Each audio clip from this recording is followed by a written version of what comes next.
So we're gonna go on to the next presenter.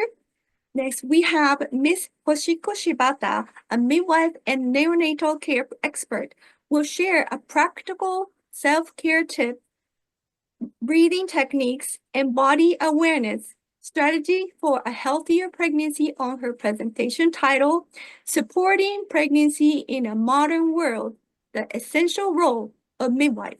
Ms. Shibata, welcome. Good afternoon, everyone. Thank you for being here today. I would like to discuss an important issue: the challenges that our busy modern lifestyle creates for pregnancy, childbirth, and early parenting, and the vital role midwives play in helping overcome these challenges. In today's fast-paced world, people constantly have to balance responsibilities at work and home. For many women, pregnancy adds to these challenges as they try to keep up. It is a time of nurturing life that requires so much energy. Yet, our current lifestyles often leave little room to find the energy needed. In Japan, the lack of education about pregnancy, childbirth, and parenting makes these challenges even harder. There is almost no opportunity to learn about these crucial topics from elementary to high school. For example, many people do not know the answers to questions like, what kind of lifestyle and timing for sexual intercourse increases the chances of getting pregnant?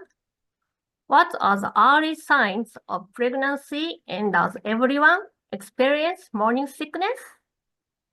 How does the body transform during pregnancy, and what supports the baby's healthy growth? How can we support pregnant women's health and well-being while preparing for a safe and smooth delivery? Without even basic knowledge of these topics, many people either face unexpected pregnancies or struggle with infertility. Even I, as a midwife with professional knowledge, experienced severe morning sickness during my first pregnancy and ultimately suffered a miscarriage. At that time, I was working in a hospital and unable to share my condition with anyone, continued working until my health declined to the point that I could no longer sustain the pregnancy. This experience led me to learn how to better care for a woman's body and prepare for my next pregnancy. During my second pregnancy, I prioritized listening to my body. I ate what I craved, rested when I was tired, kept myself warm, and avoided pushing myself too hard. This lifestyle helped me realize how small changes could greatly impact morning sickness and overall health during pregnancy. Following this experience, I began teaching breathing techniques to expectant mothers. Inspired by the concept of total concentration breathing from the popular Japanese anime Demon Slayer, Kimetsu no Yaiba, I taught deep breathing exercise while encouraging mothers to visualize the oxygen they inhale traveling through their blood vessels to reach their babies. This method proved highly effective in easing morning sickness, often linked to shallow breathing and an overactive sympathetic nervous system. Focusing on their breaths helped many women feel more relaxed and significantly improved their well-being during pregnancy. Another concern for pregnant women is the risk of preterm labor. Preterm labor, when a baby is born too early, poses serious risks for both the mother and baby. In hospital, the standard approach is to prescribe medication to suppress uterine contractions and recommended bed rest. However, this approach has stayed the same for decades and falls short as a preventive measure. I've noticed common factors behind preterm labor, such as the immense stress my friends in their 20s face during divorce proceedings. This intense stress activates the sympathetic nervous system, causing muscles, including the abdomen, to tense up. This tension restricts blood flow, reducing the supply of oxygen and nutrients to the baby, making the womb less of a safe and comfortable place for the baby. Additionally, modern lifestyle habits are closely tied to the increased risks for preterm labor. The widespread use of smartphones and tablets has led many to spend long hours with forward-leaning necks and rounded back. This posture puts pressure on the abdomen, potentially contributing to preterm labor. Noticing these risk factors, I started teaching pregnant women how to adjust their daily habits and take better care of their bodies. Over time, I received many messages like, I was hospitalized for preterm labor during my first pregnancy, but after changing my lifestyle, I was able to stay home and have a safe delivery with my second baby. Improving lifestyle habits and balancing the autonomic nervous system greatly impact the mother's health and the baby's safety. When mothers learn to trust their bodies and regain confidence, they promote a healthier pregnancy and help them navigate parenting challenges. When women understand their bodies during pregnancy and find ways to care for themselves, they discover a new sense of trust in their abilities. This trust grows into confidence that supports them as they step into motherhood. As midwives, we are here to walk alongside women, offering support as they build a brighter future for themselves and their families. Our mission is safeguarding mothers and babies' health and happiness, nurturing their incredible bond. Pregnancy and childbirth are true miracles of life. To honor and support these miracles, we must continue to share knowledge and create a society that uplifts and empowers women. I sincerely hope we can work together toward this meaningful goal. Thank you very much. Now let's move on to the Q&A session. I think we have a lot of questions in the chat, and now would like to translate some of them.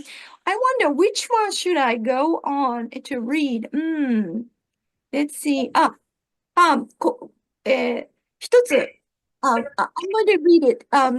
I think this is not an isolation case in Japan. We need to push for educational policy that involve prenatal education and alert about the long-term effect of the womb experience.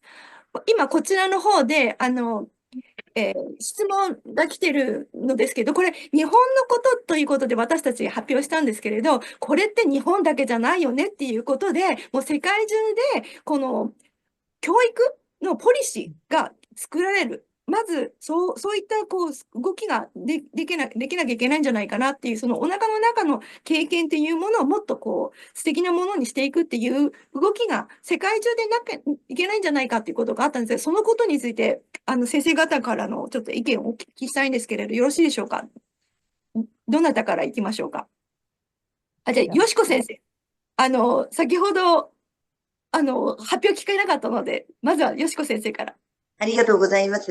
先ほどこの質問の中にですね、日本の政府は、この少子化問題に対してどんなふうに思っているのかという質問がいただいているんですけども、日本政府も真剣にこの少子化問題について切実にですね、どうやったらいいかということで、3年前に日本では、この不妊治療が保険適用になりました。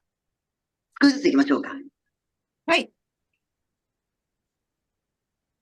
So, Miss Hanamori just told me that she saw one of the question which goes along with the message that I've just read about the what's the policies like in Japan, and Miss Hanamori just answered that Japanese government actually taking this to the really serious consideration, and they started back in 2022 that infertility care is under the medical coverage. And then next, will you please 次お願いいたします。しかしですね、この少子化が止まっているわけではありません。これは、例えば保険治療が、体外受精というような不妊治療が保険適用になったからといって子供が増えるわけではなくて、やはり妊娠するために必要な知識であったり、夫婦のコミュニケーションであったり、赤ちゃんを産むということに対する恐怖、一人で子供を育てられるだろうか、元気な赤ちゃんが生まれるだろうかっていうような恐怖を家族や社会や様々なところが大丈夫だよというふうに関わっていく。安心して赤ちゃんが育てられるという環境を作っていくことがとっても大切だと思いますし、今おっしゃったように、池川先生の、お話でもあるんですけども、赤ちゃんには様々な記憶や思いが募っているというふうに私は東洋学的には考えていまして、そういったものをやっぱり先祖代々、先祖から繋がっていくこの血液だったり、思いだったりっていうのが繋がっていくので、やはりそういった子供をみんなで育てていこうという家族や社会や、そういったものが教育も含めてとっても大事なんじゃないかなというふうに私は思っていて、これはきっと世界で共通、宗教が違っても国が違っても同じことなので、今はやはり便利だとか、教育にお金がかかるだとか、そういった感性、赤ちゃんが欲しい、可愛いって思うことよりも、なんか頭で考えちゃうことがとても多いんですけれども、そうではなくて、安心して子供を育てる社会を、こうやってみんなで、世界中の皆さんで作っていく必要があるんじゃないかというふうに思っています。ありがとうございます。So let me say that she says although Japan started this infertility treatment under medical coverage, it does not stop this trend of lower pregnancy rates. That is because we're lack of information about pregnancy. Maybe there are not effective communication between the husbands and wife. Maybe that we need to create a society that we are caring for the pregnant women and the families, and we need to build this society that in an environment that allows that to happen. And Dr. Ikigawa was saying that baby has the memories, and in Ms. Hanamori's Eastern medicine approach, that she believes that our blood is continued from our ancestral line, in that we are carrying not only prenatal memory, but we are getting transforming this ancestral desires and wishes, in that we need to be able to nurture our culture. We need to nurture our society beyond our religion, beyond our cultural differences, to provide the safety and security. And that is not only in Japan, but it has to happen across the border. We need to do this in a global effort. And that is Ms. Hanamori's talk. And thank you so much. Since she could not make it to the time of the presentation, I thought, she needs to have a first priority to talk. So ありがとうございました。もう一つぐらい聞きたいんですけれど。ここで書かれている質問で、今答えられないものというのは、Facebook の方で、また答えを、皆さんにお伝えするっていうふうになっていますので、ここから、先生方のお知恵をお貸しいただければと思います。先生方、何かお話ししたいこと、はい。さっきの、はい。世界と同じって言われてたんですけど、はい。うちにも、イングランド、スイスランド、フランスの方が研修に来られて、みんな、やっぱり、女の人たちが、医療がないと産めない。私は医療がないと産めないって自信がない状態になっているのに、どうしたらいいかわからないって言われているので、それを、必要なのは、やっぱり助産師とかドゥーラが伴走して、あなたはできるよ、あなたには産む力があるよって言って、伴走することで、自分は産めるんだ、赤ちゃんは自分で生まれてくることができるんだっていう意識に変えてあげると、お産も変わるんじゃないかなっていうのを、いつも、他の国の方々とも喋っているので、本当に同じかなって思ってます。はい、ありがとうございます。Miss Reiko Kishimoto just added that, this is not just about the trend in Japan. She says that she had a visitor from England and Switzerland, and the women are feeling that they need to have a medical intervention in order to have a delivery, delivering a baby. And so Reiko says that it needs to be the information needs to be there for the women to feel safe and secure, to be able to have their baby on their own, that they have an ability to do so, and that doulas and midwives can support through their way, and that they are capable of having their own babies on their own without the medical intervention. So she is always talking about that to people. So we're hoping that this message is going to be reaching out to the many countries. ありがとうございました。Thank you. And Miss Shibata, Miss Hoshiko Shibata, will you tell me something about the comment? 教えていただけますか、何か。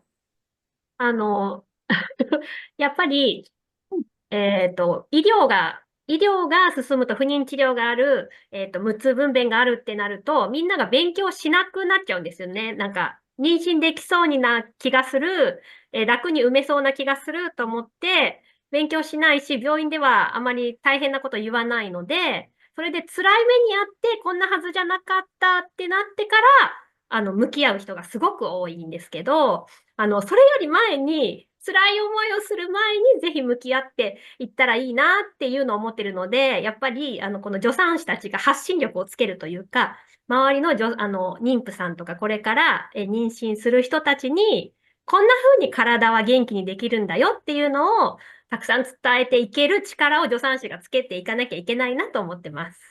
ありがとうございます。So, Ms. Shibata just told us that as the medical advances, that we're having an easier experience with the labor or delivery, or like try not to study so much about the pregnancy and birth process, which they will end up that not having enough knowledge and to have really tough experiences as these ladies experienced, and that is going to force them to really realize what they're facing against, and that Hoshiko believes that the midwives needs to stand up and to express what they know throughout the media, and that they need to reach more people so that this information, crucial information, is going to reach pregnant women, and that she's hoping this is going to be extending to many people. ありがとうございました。Thank you so much, Miss Shibata.